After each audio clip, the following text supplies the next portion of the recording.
안녕하세요. 결혼 한 번 잘못했다가 이혼하게 된 이야기, 뭐가 자랑이라고 이렇게 사연까지 보내나 싶으신 분들도 당연히 계실 거라 생각해요.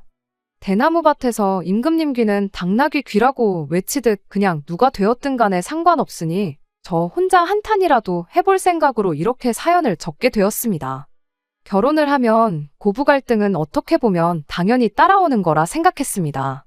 서로 평생을 다르게 살아온 두 사람이 결혼을 하고 두 집안이 한 식구가 되는 건데 어떻게 하나같이 다 마음이 맞을 수가 있겠나요?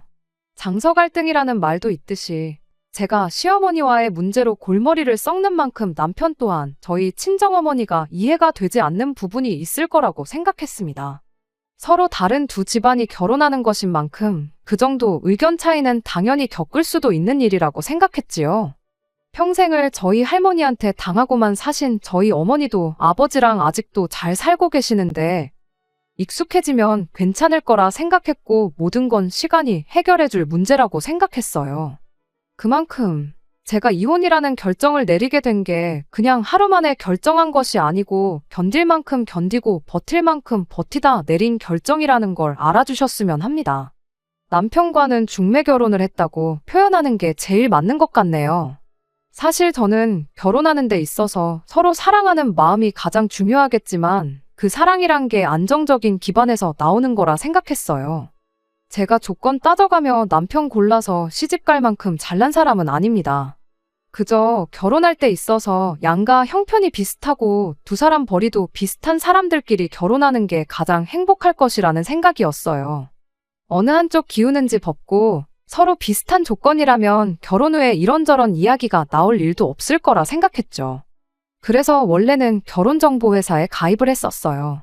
사람마다 느끼는 바가 다를 테고 무조건 제 말이 맞는 건 아니겠지만 저는 거기서 썩 좋은 경험을 하지는 못했습니다. 뭐랄까, 남자는 한 살이라도 어리고 이쁜 여자를 찾는 거고 여자는 한 푼이라도 더 벌고 이왕이면 명예까지 있는 그런 남자를 찾는 거라는 걸 기본 전제로 깔고 있는 것처럼 느껴졌거든요. 사람 욕심이란 게 있는 법이고 아마 다른 소개받는 분들도 회사에 요청한 게 있으니 매칭 자체가 그렇게 되었을 수도 있다고 생각합니다. 무작정 회사가 잘못한 거라고 말할 수는 없는 노릇이었죠.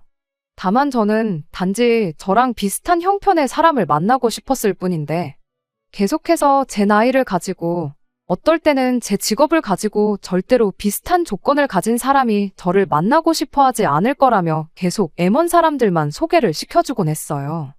결국 그렇게 결혼정보회사에서 남자를 소개받는 건 포기하고 저희 부모님 인맥들 아름아름해서 그렇게 사람들을 소개받다가 남편을 처음 만나게 되었습니다. 서로 비슷한 조건을 가지고 있다는 걸 떠나서 남편하고의 만남 자체가 굉장히 즐거웠어요. 조건만 맞아도 감지덕지였을 텐데 성격이나 취향까지 비슷했으니 더할 나위 없이 좋았죠. 남편 또한 저와 몇 번 만나면서 어렴풋이 저랑 결혼을 하겠구나 싶은 생각이 들었답니다. 두 사람 마음이 맞으니 연애 시작하고 결혼 이야기까지 나오는데도 그렇게 오랜 시간이 걸리지 않았어요. 말씀드렸다시피 양가 형편도 비슷했고 두 사람 벌이도 비슷했다 보니 나름 저 스스로가 이 결혼에 확신을 가지고 있었습니다. 그렇게 연애 시작하고 얼마 지나지 않아서 양가 부모님께 서로를 소개를 시키게 되었습니다. 저도 저였지만 당시 남편이 나이가 조금 있었다 보니 시댁에서는 하루라도 빨리 결혼을 시키고 싶어하는 눈치였습니다. 그런데 자꾸 언제쯤 날짜를 잡아야 하나, 언제가 좋겠나 하면서 눈치를 보는 게 저도 빨리 결혼을 하고 싶어하는 건가 떠본다기보단 무언가 다른 눈치를 보는 느낌이 들었습니다. 그리고 제 예상이 맞았어요. 아니나 다를까 시부모님이 솔직히 말할 게 하나 있다면서 신우 이야기를 꺼내왔습니다. 남편이로 2살 많은 신우가 있는데 신우는 그때까지도 결혼을 안 하고 시부모님 가게 일을 도우며 함께 살고 있었어요. 그리고 두 분이 남편과 저희 결혼을 이야기하면서 다른 사람이 아니고 그런 신우 눈치를 봤던 겁니다. 처음엔 신우가 저희가 뭘 하던 말던 별로 관심 없다는 눈치로 저희가 거실에서 자리 깔고 앉아 이야기 나누는 동안 혼자 자기 할 일 하면서 돌아다니고 있었거든요. 그런데 시부모님 입에서 결혼은 언제쯤 시키는 게 좋으려나 하는 한마디가 나오자마자 이쪽엔 관심도 안 주던 신우가 갑자기 돌변해서는 저희 쪽으로 성큼성큼 다가오기 시작했어요. 그러더니 시선은 저한테 고정을 해서는 시부모님께 한마디 하더군요. 절대 나보다 동생 먼저 결혼시킬 생각은 하지 말라고. 찬물도 위아래가 있고 모든 일에는 순서가 있는 거 알지 않느냐며 시부모님께 한 소리를 하고 가더라고요. 말은 시부모님께 하고 있지만 그 소리는 저한테 하는 경고나 마찬가지였어요. 신우가 저러고 방으로 휙 들어가 버리니 시부모님이 쩔쩔매면서 제 눈치를 보기 시작했어요. 신우는 당신들이 잘 이야기해 볼 테니 걱정하지 말고 계획대로 결혼 준비를 시작하라고 하셨죠. 어차피 저희가 연애를 시작한 지 그렇게 오랜 시간이 지난 게 아니었다 보니 결혼 날짜를 잡는 데 있어서 서두를 필요는 없었습니다. 신우가 저러는 꼴을 보니 괜히 결혼이라도 먼저 했다가 평생 좋게 지내기는 글렀다 싶어서 1년 정도는 더 연애를 해도 괜찮겠다고 남편한테 말했었는데 남편이 한다는 소리가 누나가 결혼할 사람이 있는 것도 아니고 그렇다고 해서 만나는 사람이 있는 것도 아니라고 하더라고요. 그때는 정말 눈앞이 깜깜했습니다. 시부모님이 신우 눈치를 그 정도로 보는 걸로 봐서는 어떻게든 저희가 결혼 먼저 할 수 있게 해준다고 말은 그렇게 했지만 그 길이 쉽지만은 않을 것 같아 보였거든요. 아니나 다를까 친정 부모님도 이 이야기를 듣더니 굉장히 불쾌해하셨어요. 모든 일에는 때가 있는 법인데 누나 되는 사람이 당연히 양보를 해야지 자기 때문에 동생 혼사길까지 막고 있는 게 말이나 되냐면서 괜히 저러다 결혼이 엎어지기라도 하면 우리 딸 그러니까 저는 저대로 시간 낭비만 하고 나이는 나이대로 한 살 더 먹고 노처녀가 괜히 되는 거겠냐고 남자 하나 잘못 만나서 팔자 꼬이면 문제없이 멀쩡한 사람도 그렇게 되는 거다 하면서 굉장히 기분 나빠하셨어요. 남편이 저희 부모님께 절대로 그런 일이 생기게 두지는 않겠다고 이번엔 자기도 나서서 누나가 저희 결혼하는 데 있어서 깽판 치는 일 없게 하겠다고 또 약속을 했습니다. 그 후로 며칠 지나서 이번엔 신우를 빼고 시부모님을 따로 만나는 일이 있었어요. 그때 조금 안심이 되었던 게 시부모님 또한 신우 때문에 저희들 결혼을 늦추고 싶은 생각이 없다고 말을 하셨거든요. 막상 저희가 결혼을 먼저 하게 된다고 한들 신우가 땡깡 부리는 것 때문에 고생이야 좀 하겠지만 자기가 뭐 어쩔 수 있겠냐. 시간 지나면 나아지겠지 하시면서 일단 신우는 생각하지 말고 계획한 대로 진행을 하라. 그런 식으로 이야기를 했어요. 물론 그 자리 자체가 아무래도 남편이 저희 집에서 나눈 이야기를 가지고 집에 가서 이야기를 했기 때문에 만들어진 자리라는 건 안 봐도 알 수 있었지만 말씀드렸다시피 저 또한 결혼 이야기 나왔다고 해서 당장 결혼하는 것보다 조금 느긋이 연애하면서 서로를 알아가는 과정 또한 중요하다고 생각했기에 일단 상황을 두고 보자는 심정이었습니다. 그리고 만약에 결혼할 때가 와서 신우 때문에 문제가 생기게 된다면 그땐 시부모님이 제안했던 것처럼 신우는 아예 무시해버리고 그냥 결혼식을 올려버릴 생각이었어요. 그런데 막상 신우도 이번엔 남편이 진짜로 자기는 상관 안 하고 결혼을 하겠다 작심을 한 걸 어렴풋이 눈치를 챘던 건지 양가 부모님께 서로를 인사시킨 뒤 1년이 지나지 않은 시점에 가족들 앞에 결혼 소식을 전해왔습니다. 신우가 한참을 연애도 안 하고 혼자 지내면서 있었기에 갑작스런 결혼 소식에 남편도 시부모님도 다들 놀랐다고 하네요. 그리고 덕분에 동생 혼사길도 망치지 않게 돼서 정말 다행이라며 시부모님이 엄청 기뻐하셨답니다. 결혼할 사람이 생겨서 신우도 마음에 여유가 생겼던 건지 아예 저를 이미 올케처럼 여기는 듯 싶었어요. 가족들한테 결혼할 상대방을 인사시키는 그 자리에 저까지 불러냈거든요. 제가 거길 왜 가야 하나 싶으면서도 그래도 불렀는데 가야지 싶어서 약속 장소로 향했습니다. 남편과 시부모님이 먼저 자리에 도착해 있었고 그리고 나서 제가 도착을 했고요. 주인공인 신우가 결혼할 상대방을 데리고 가게 안으로 들어왔는데 저도 그랬겠지만 자리에 있던 모든 사람들 표정이 약간 얼이 빠진 모습이었습니다. 신우가 결혼 상대라고 데리고 온 사람이 외국인이었거든요. 키도 거의 190은 되어 보였고 덩치도 엄청 좋았어요. 연갈색 머리가 듬성듬성 섞인 금발에 수염까지 덥수룩한 게 약간 어딘가 군인 같다는 인상도 받았어요. 자신을 미국에서 왔다고 소개한 그 사람은 처음 한국에 원어민 강사 일을 하려고 들어왔다가 본격적으로 학원 사업을 하면 좋겠다 싶어 그렇게 한국에 눌러앉게 되었다며 자신을 소개했습니다. 어설프긴 하지만 의사소통이 문제없이 가능할 만큼 한국말에도 능통한 사람이었습니다. 약간 험상궂다고 표현해도 어색한 점 하나 없는 첫 인상이었지만 나름 한국말로 농담도 하면서 대화를 주도적으로 이끌어 나가려고 하는 게 인상과는 다르게 노력도 많이 하고 부침성도 좋은 사람이구나 싶었어요. 내심, 시부모님도 신우가 혹시 어디서 개차반 같은 사람을 데려와서 결혼하겠다고 드는 건 줄 알고 걱정하셨던 것 같은데 데려온 상대가 금갈색 머리 외국인인 부분에 대해서는 조금 당황스러워 보이긴 했지만 몇 마디 나눠보고 이내 마음에 들어하는 듯한 눈치셨습니다. 외국인이지만 어느 정도 의사소통도 되고 학원 사업을 준비 중이라니 능력도 있는 사람처럼 보였을 테니까요. 그런데 이야기를 나누다 보니 결혼은 신우 혼자만의 생각이었다는 걸 알게 되었어요. 문화가 다른 만큼 생각하는 것도 다르긴 다르구나 싶었던 게 그 사람은 당장 결혼을 하겠다는 게 아니고 일단 신우랑 같이 동거를 할 생각이라는 말을 전해왔지요. 그건 좀 충격적이었네요. 결과적으로는 신우가 결혼식을 올리지 않는다는 소리나 마찬가지였는데 그 상황에 신우가 과연 동생보다 먼저 하겠다는 그 결혼 순서를 양보를 해주겠나 싶었거든요. 그날 자리가 거의 끝나갈 때까지 저와 남편의 결혼에 대해선 그 누구도 입을 열지 않았어요. 그런데 저는 그 자리에서 신우건 시부모님이건 확실한 대답을 듣고 싶었죠. 가만히 있었다간 그냥 흐지부지 넘어갈 것 같아서 저희들 결혼은 어떻게 되는 거냐고 제가 먼저 말을 꺼냈습니다. 시부모님 표정이 괜히 신우 심기를 건드릴 것까지 있느냐 하는 표정이었는데 예상외로 신우가 먼저 결혼식 순서가 뭐가 중요하겠냐며 이젠 그런 거 상관없다고 알아서 하라고 한마디 하고 말더라고요. 그래서 내친 김에 저희도 그럼 그렇게 알고 결혼식 날짜부터 잡겠다고 이야기하고 자리는 좋게 좋게 마무리가 되었지요.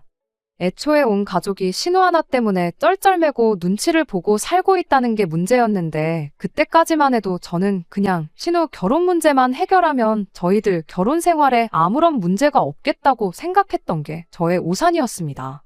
결혼은 둘이서만 하는 게 아니고 서로 다른 두 집안이 한 가족이 되는 거라는 걸 생각도 안 하고 있던 저의 어리석음이었죠. 아무튼 그 자리가 있은 뒤 몇 주 지나지 않아 신우가 시댁에서 나와 그 남자와 동거를 시작했어요.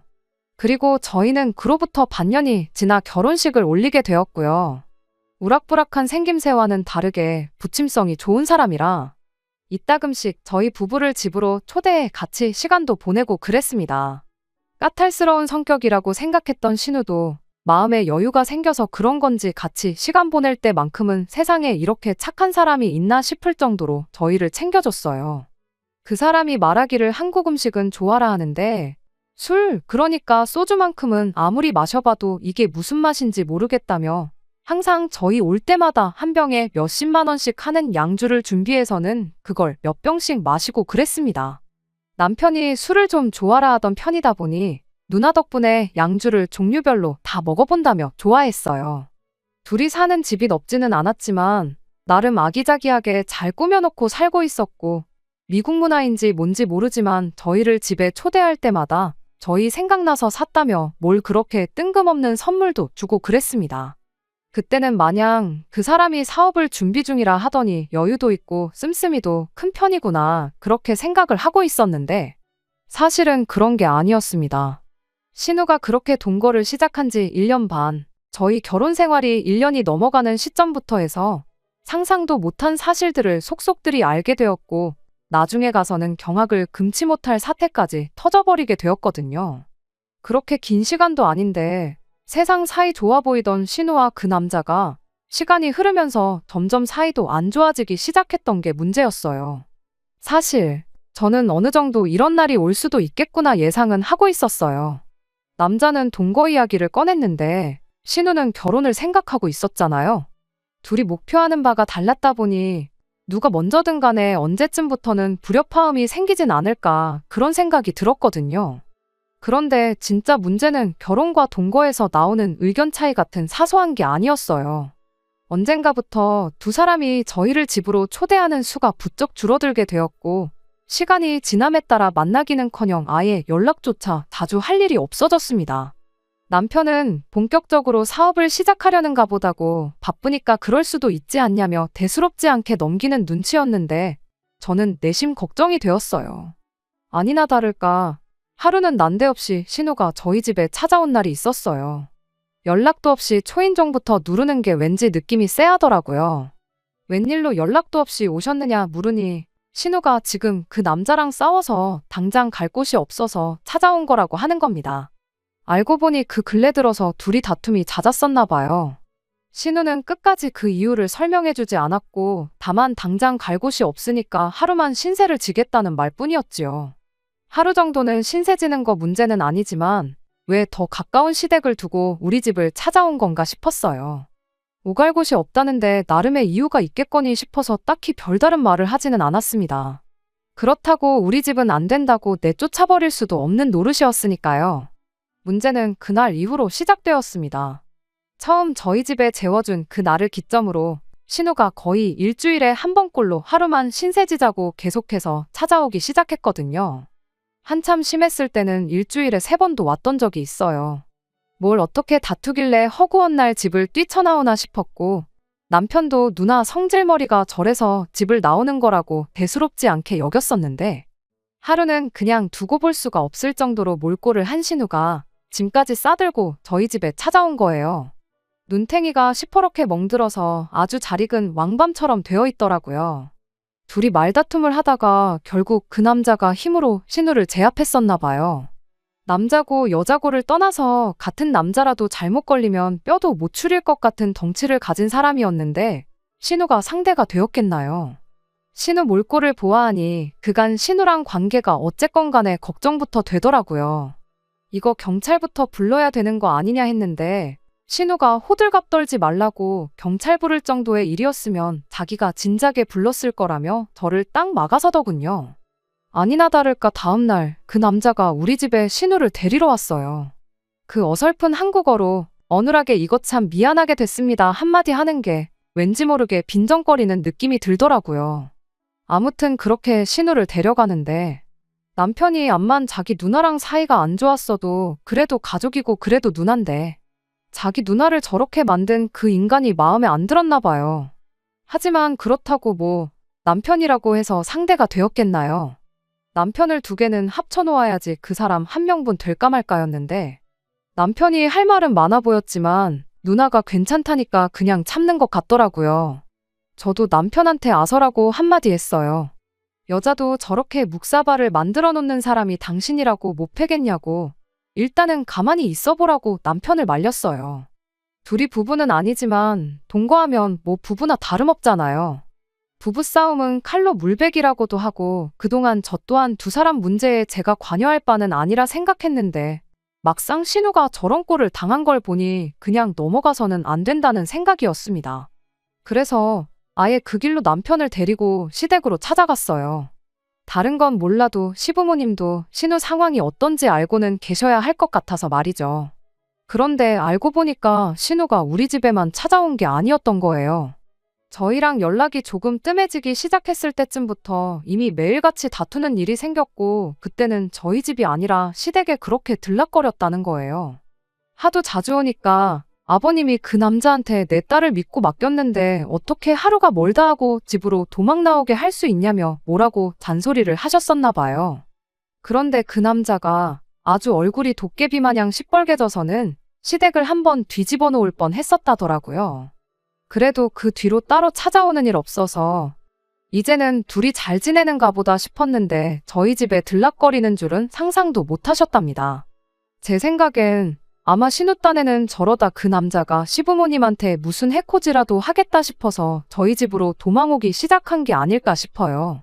아무튼 신우가 그렇게 다투는 걸 알고 계셨다면 혹시 무슨 일 때문에 저렇게 하루가 멀다 하고 싸우고 있는 건지 그 이유는 알고 계시냐 물었어요. 신우가 저희한테는 도무지 이야기를 안 해준다고요.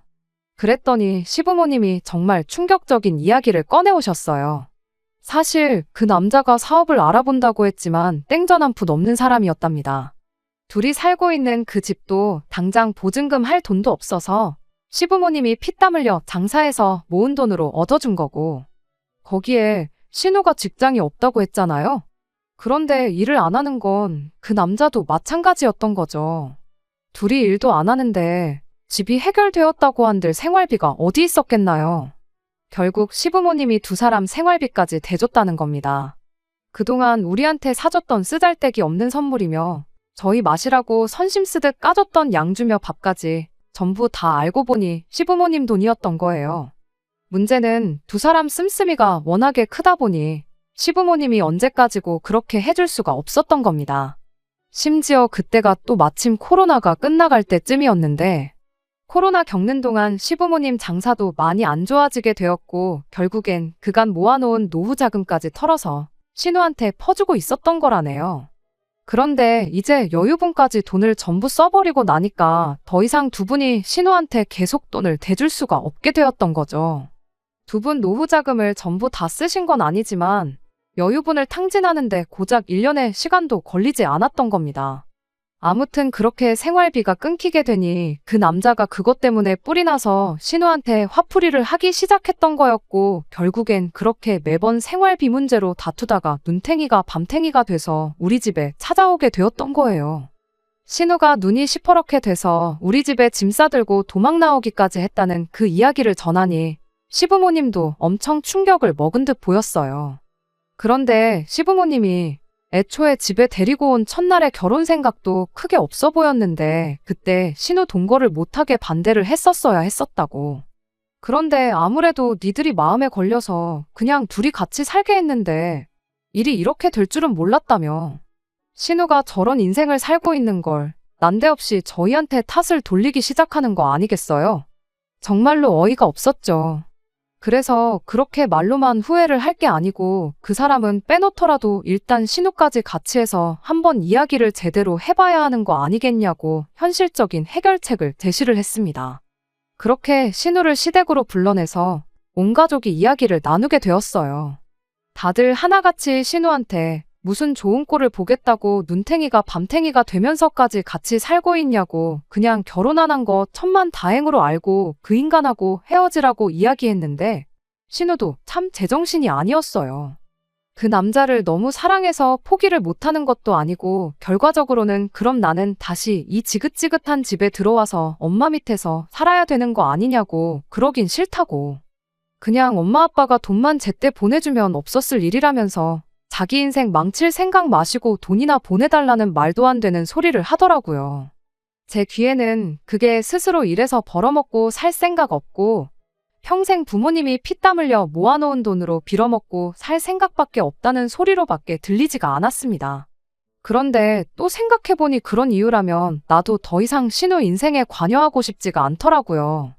저는 한 가족으로서 진심으로 신우를 걱정해준 건데 신우는 그냥 부모 돈으로 편하게 먹고 살고 싶다는 소리를 하고 있으니 말이에요.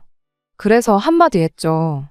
그런 이유라면 둘이 싸우고 나서 우리 집에 올 생각하지 말라고 했어요. 말이 끝나기 무섭게 그날까지 우리한테 친한 척하던 신우도 마음이 상한 건지 저희 결혼 전에 알고 있던 원래의 신우 모습으로 돌아가더라고요. 있는 대로 성질을 부리면서 더럽고 치사해서 내가 너네 집 가나봐라 씩씩거렸는데 막상 그 이야기 나누고 며칠 지나지 않아서 또 저희 집 초인종을 누르곤 하루만 신세 좀 지겠다고 찾아오더군요. 저 또한 했던 말도 있고 그러니 진짜 우리 집에 들일 생각일랑 없었는데 남편이 그래도 이런 엄동설안에 어떻게 누나한테 노숙을 하라고 할 수도 없는 노릇 아니냐며 기어이 문을 열어주더라고요. 그래서 신우한테 염치 좀 챙기라는 식으로 한마디 꺼냈는데 신우도 그때 와서는 시부모님이랑 똑같은 말을 하더군요. 니들 때문에 남자 하나 잘못 만나서 내 인생이 꼬였다니 어쩌니 하면서요.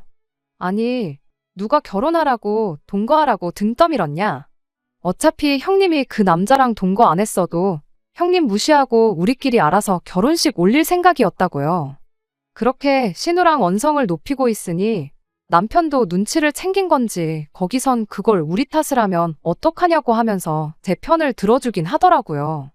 제가 신우한테 어떻게든 부모님 돈으로 편하게 먹고 살 생각은 그만하고 그 사람하고 정리하고 직장을 구하라고 이미 보증금 들어가 있는데 시댁으로 돌아갈 필요도 없는 거 아니냐. 당장 생활비는 더 나가겠지만 형님이 직장 구해서 그 남자랑 헤어지기만 하면 끝나는 문제다. 다시 한번 강하게 대 생각을 이야기해줬더니 신우는 제 말을 들을 생각은 안 하고 기어이 울음을 터뜨리더라고요.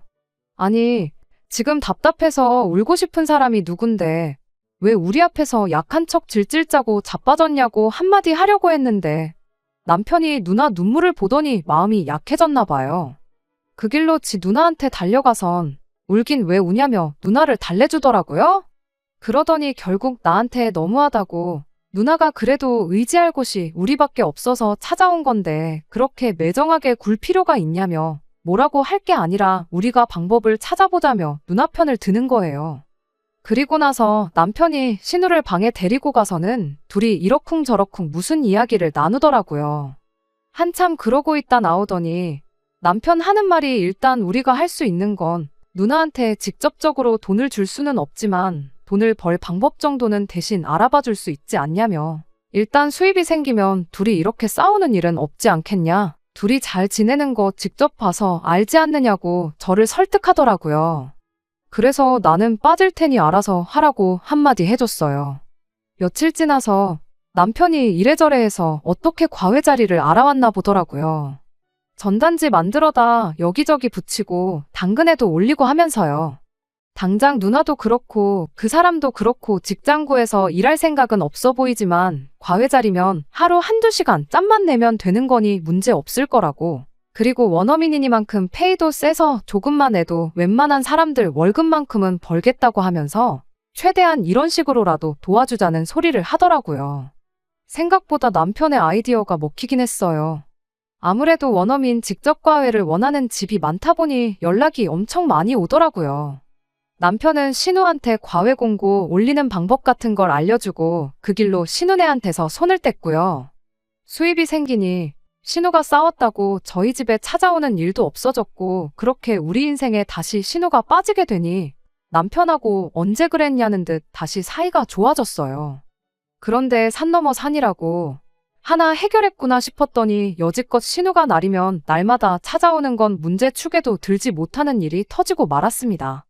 아무튼 신우랑 그 남자가 다시 평화롭게 된 데에는 남편 공이 컸지만 저랑은 앙금이 남아있었다 보니 둘이 다시 사이가 좋아졌더라도 예전처럼 저희를 집에 초대하거나 같이 시간을 보내거나 하지는 않았습니다. 그래도 둘이 사이는 정말 좋아졌던 건지 그렇게 된 지 몇 달 지나지 않아서 신우가 임신을 했다는 소식을 듣게 되었어요. 경사였죠. 시부모님도 이젠 아이가 생겼으니 그 남자도 동거를 끝내고 결혼을 하자고 들지 않겠나 나름 그런 기대를 하셨나 봐요. 그 이후로는 신우네가 다시 저희한테도 연락을 하기 시작했어요. 뭐 보나마나 조카 생겼으니 뭐라도 하나 받아내고자 연락을 했던 걸 테지만 저도 제 나름대로 신우가 안정이 되는 편이 제 인생에 도움이 되면 되는 상황이었으니 그 상황을 애써 반겨보려고 노력했습니다. 신우가 임신 6개월이 지났을 때는 실제로 두 사람 사이에 결혼 이야기가 오가기 시작했습니다. 신우가 배가 너무 부른 상태에서는 결혼식을 올리고 싶지 않다며 아이 태어나고 나서 몸매 관리 좀 받은 다음에 그때 가서 결혼식을 올리는 쪽으로 이야기가 되었던 것 같아요. 그래서 뭐 저희는 웨딩 사진을 어디서 했니? 스드메 정보는 어디서 얻었니? 그런 심심한 이야기를 한참 신우랑 주고받고 있었는데 신우 아이 태어나기 2달 전 경악을 금치 못할 사건이 터져버리고 말아버렸습니다. 신우가 이게 무슨 일이냐고 펑펑 울면서 저희 집이고 시댁이고 전화를 돌린 거예요. 자고 일어나니까 제임스가 온데간데 없다면서 이게 무슨 일이냐고 아주 난리가 났던 거죠. 저희도 이게 무슨 일인가 싶었어요. 전화 끊기가 무섭게 그 길로 시부모님 모시고 신우네 집으로 달려갔죠. 도착했더니 신우는 이게 무슨 일이냐고 펑펑 울고 있었어요. 집안 분위기를 보아하니 급한 대로 자기 집 몇 개만 챙겨서 잠적을 해버린 것 같더라고요. 편지 한 통도 남겨놓지 않고요. 그간 얼마나마 벌어서 모아놓은 돈도 동전 한 입 남겨놓지 않고 싹 다 챙겨간 상황이었어요. 대놓고 야반도주를 한 건데 암만 전화를 한다고 한들 그 사람이 미쳤다고 전화를 받을 일도 없었겠죠. 그 뒤로 정말 난리도 아니었지요. 남편이 어떻게든 그 사람 찾아내겠다고 백방으로 노력했는데 애초에 그 사람 이름이 제임스도 아니었고 저희가 알고 있던 모든 개인정보가 다 가짜였다는 사실까지 알게 되고 나니 그 사람 찾아내는 건 글렀구나 싶었습니다. 당연한 소리겠지만 그 이후로 집안 꼴이 말도 아니었어요. 신우는 그 길로 시댁으로 다시 들어와서 살게 되었고요. 예정일이 다가와 가는데 딱히 다른 수도 없었으니 말입니다. 그러던 와중에 남편이 집념을 발휘해서 그 인간을 찾아낼 수 있었습니다. 실제로 찾은 건 아니고 그 사람의 SNS를 찾아낸 거예요. 이미 본국으로 돌아간 상황이었고 여기저기 놀러 다니는 사진을 올리는 걸로 봐서 자기가 뿌려놓은 씨는 신경도 안 쓰이는 듯 인생을 즐기며 살고 있는 듯 보이더군요.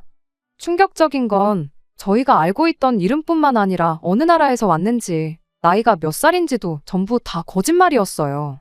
심지어 그쪽 나라에 이미 한국에 오기 전부터 가정까지 꾸리고 살고 있는 한 집안의 가장이기까지 했다는 사실에 저희는 경악을 금치 못했습니다. 그래도 꼬리를 잡았다는 게 어디냐 싶었고 저희는 그 길로 바로 법률 상담을 받으러 갔어요. 소송도 가능하고 양육 비청구도 가능하다는 답변을 받았는데 문제는 그 과정 자체가 상당히 힘든 길이 되겠다는 이야기였습니다. 양육비 역시 안 주면 받아낼 방법이 없다는 식이었는데 이제 다 해결했구나 싶었는데 그 희망마저 산산조각이 나버리고 말았어요. 그래도 저희는 신우를 위해서 할 수 있는 최선을 다했다고 생각했는데 그게 아니었어요. 그 남자를 인터넷으로 찾아낸 얼마 뒤 저는 남편과 이혼을 결심하게 되었습니다. 하루는 시어머니가 저희를 불러내서 시댁에 찾아갔어요. 신우도 나라 잃은 표정을 하고 옆에 같이 앉아 있었죠. 신우 몰골을 보니 그간 맘고생이 얼마나 심했는지 단번에 알 수 있었어요. 참 딱해 보였죠. 그런데 그런 안쓰러운 마음도 잠시 시어머니가 저희한테 기니 할 말이 있어서 오늘 자리를 만든 거라는 말로 이야기를 시작했을 때 오늘 이 자리에 우리를 부른 게 절대로 좋은 일로 부른 건 아니겠구나 하고 대충 감이 오긴 했는데 이어진 시어머니가 난데없이 정말 제 상식을 뛰어넘는 말도 안 되는 요구를 해왔습니다. 곧 태어날 신우 아이를 저희가 맡아서 키우면 어떻겠냐고요. 당신이 알아봤는데 어떻게 조금 수만 쓴다면 조산원 같은 데서 아이를 출산하고 출생신고를 저희들 이름으로 할 수 있다더랍니다. 신우가 그 자식하고 결혼한 사이가 아닌 게 천만다행이지 않냐며 서류상으로 아무 문제가 없는 상황이니 저희가 태어날 신우 아이만 거둬주기만 하면 신우는 아무 걱정 없이 새 출발을 할 수 있다는 거예요. 가족 좋은 게 다 뭐냐시며 힘들 때 서로 도와주는 게 진짜 가족이 아니겠냐 하시는데 그렇게까지 말하는 거 보니 시어머니가 그냥 하는 말이 아니라 진심으로 하는 말이구나 싶더라고요. 당연히 저는 싫다고 했어요. 무슨 그런 말도 안 되는 부탁을 아무렇지도 않게 하시냐고요. 그랬더니 옆에서 가만히 있던 신우가 입에 거품을 물고는 그게 무슨 말도 안 되는 부탁이냐며 따지고 보면 니들 때문에 이렇게 된 거라고 이 상황을 저희 탓으로 몰고 가기 시작했습니다. 그래서 신우가 말 꺼내기 전에 제가 한마디 했죠. 저희 때문에 억지로 등 떠밀려서 그 사람하고 동거를 시작했다는 소리는 꺼내지도 말라고요. 전에도 말했듯이 형님이 그 인간 안 만났어도 우리는 형님 사정 볼 것도 없이 그냥 결혼할 생각이었다고 딱 잘라서 말해줬습니다. 그랬더니 이번엔 가만뒀으면 그 인간하고 헤어졌을 건데 니들이 오지랖 부려서 일자리도 구해주고 그러는 바람에 다시 사이가 좋아져서 아이가 생긴 거 아니겠냐며 그거에 대한 책임을 지라는 말도 안 되는 주장을 펼치더라고요. 시어머니의 말도 안 되는 부탁도 이 모든 상황을 저희 탓으로 몰고 있는 신우의 억지도 어이없었지만 그 와중에 제일 어이가 없던 건 바로 남편의 반응이었습니다. 절대로 신우 애를 키울 수 없다는 제 말에 힘을 보태주기는커녕 옆에 앉아서 저한테 소곤거리길 죽은 사람 소원도 들어준다는데 죽고 나서 들어줘봐야 그게 다 무슨 소용이겠냐고 살아있을 때 도와주는 게 맞는 거 아니냐며 불쌍한 우리 누나 인생 구제해주는 셈 치고 아이를 우리가 키워주는 게 어떻겠냐고 저를 설득하려 들던 남편의 반응이었습니다. 별것도 아닌 일에 제 편을 들어주면 뭐해요. 정작 중요할 때는 가족 편을 들어주는데 정말 믿는 도끼에 발등 찍힌다는 기분이 딱 이런 기분 아닐까 싶었습니다. 제정신으로 하는 소리냐고 그랬더니 피 한 방울 안 섞인 남이 자식 입양해 키우는 사람도 있는데 뭐가 문제겠냐며 그냥 가슴으로 낳은 우리 자식이라 생각하고 잘 키우면 되는 거 아니겠냐고 끝까지 자기 가족들 편을 드는 거예요. 거절해봐야 이 인간들한테 피도 눈물도 없다고 평생 원망이나 받을 텐데 더 이상 제가 이 인간들하고 한 가족으로 있어야 할 이유가 뭐가 있나 싶었어요. 그래서 저는 그 자리에서 이혼 이야기를 꺼냈습니다. 이혼 이야기에 이 인간들이 겁먹고 신우 애 키워달라는 말을 철회한다 하더라도 저는 어쨌든 제가 발을 담그고 있는 이 집구석이 똥통이라는 걸 깨달았기에 이 발언을 철회할 생각은 전혀 없었어요. 그런데 이혼 이야기가 나오기 무섭게 그럼 출생신고만이라도 제 이름으로 해주면 안 되냐는 부탁을 해오더군요. 말인즉슨 어차피 저는 이혼녀 딱지를 달 테니 출산 기록이 남는 것쯤은 아무 문제 아니지 않냐는 소리였어요. 이혼하고 양육권은 자기들이 가져갈 테니 신우 서류만 깨끗하게 해달라는 소리였죠. 그 길로 저는 자리를 박차고 일어나서 남편은 물론이고 신우의 시부모님까지 다 싸잡아서 한마디 했습니다. 단체로 정신 나갔냐고 제정신 좀 챙기라고요. 신우가 이혼한 기록이 없으니 출산 기록만 어떻게 하면 새 출발할 수 있다고 생각하나 본데 정신 차리라고 한마디 해줬습니다. 이미 우리 결혼한다고 이야기 나왔을 때부터 신우 결혼은 평생 긁는 거나 마찬가지였는데 그깟 기록 몇 개 있고 없고 한다고 신우가 앞으로 결혼해서 새 인생 살 수 있다고 생각한 거면 큰 오산이라고요. 그거 아니었어도 평생 혼자 살았을 인생이니 적어도 평생 혼자 외롭지 않게 지금부터 정신 차리고 애나 똑바로 키우라고 한마디 해주고 남편도 그렇게 누나애를 키워주고 싶으면 나랑 이혼하고 누나랑 합가해서 네 조카 아빠 노릇이나 실컷 해주라 한마디 해주고 그렇게 그 집구석을 뛰쳐나왔네요.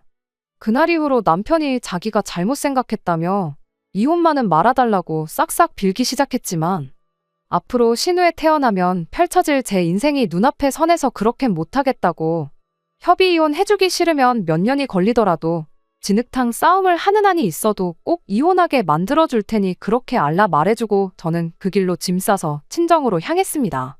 남편과 이혼을 진행하는 과정에서 신우의 아이가 태어났고 순리대로 신우 아이는 신우호적으로 올라갔어요. 그렇게 되니 적어도 아들까지 이혼남을 만들기 싫었는지 시부모님이 저희 친정집까지 찾아와 저는 물론이고 저희 부모님한테까지 다시 한번 생각해달라 싹싹 빌었지만 이미 질릴 대로 질린 집구석에 남아있는 정이라고는 눈꼽만치도 없었고 그 길로 그렇게 이혼을 하게 되었습니다. 정작 누나를 위해 아빠가 되어주겠다고 자처하던 남편은 막상 신우네 애가 태어나니 가족들은 나 몰라라 하고 혼자 지내기 시작했어요. 그 꼴을 보니 정말 제가 잘못된 선택을 내려 신우 아이를 데려다 키우겠다 했어도 달라지는 건 없었겠구나 싶고 이 사람과 진짜 내 아이를 만들지 않은 게 정말 천만 다행이구나 싶었습니다. 신우는 내 인생 망했다고 아이 태어나자마자 방문 걸어 잠그고 은둔 생활을 시작했어요. 결국 애는 시부모님이 맡아서 키우게 되었고요. 정신 못 차린 딸 하나도 버거울 텐데 갓난아이까지 키우게 되었으니 시부모님 노후의 고생길이 안 봐도 눈에 선하네요. 다른 건 몰라도 쓸데없는 정에 휩쓸리지 않고 빠르게 이혼을 결심한 제 선택이 정말 잘했다는 생각뿐이고 결국 이혼녀가 되긴 했지만 저야말로 제게 찾아온 두 번째 기회를 날려먹지 않게 항상 최선을 다해서 살아야겠다는 생각뿐입니다. 끝까지 들어주셔서 감사합니다. 오늘의 사연은 여기까지입니다. 구독과 좋아요, 알람 설정 부탁드리고 더 좋은 사연으로 다시 찾아뵙겠습니다. 감사합니다.